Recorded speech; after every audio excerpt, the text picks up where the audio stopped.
Струмица и Карпош нема да го напуштат ЗЕЛС. Председателот Орце Георгиевски успеа да најде решение со кое се надмина проблемот.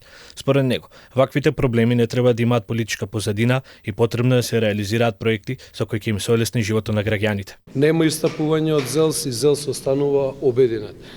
Јас од самиот почеток му дадов шанса на целиот процес. И затоа ако внимававте и ме пратевте од самиот почеток, никогаш не избрзав со моја реакција, оставајќи простор да седнеме и да разговараме, затоа што сите сме луѓе на крајот на денот, но и сметав и излезе на крајот дека е така. Стануваше збор за избрзани реакции од страна на двајцата мои колеги, кои што успеавме да ги надминеме. На 23-тиот состанок на заедничкиот консултивен комитет помеѓу Македонија и Комитетот на региони на Европската унија, од страна на Георгиевски беше нагласено дека Македонија ги спроведува сите реформи кои се наложени од страна на унијата, а најдобар показател за тоа е планот за раст, од кој на Македонија иследува 250 милиони евра, од кои 50 милиони евра годинава.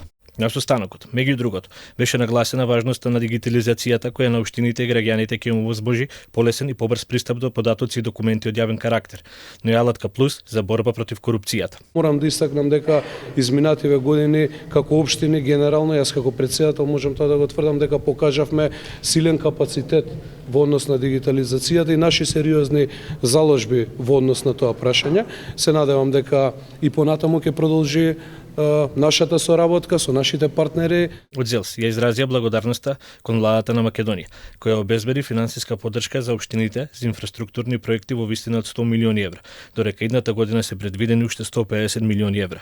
Покрај обраќањето на Георгиевски, на состанокот се обратија и Златко Перински, министер со локална самоуправа, и Штефан Худолин, шеф за соработка на Европската делегација во Македонија.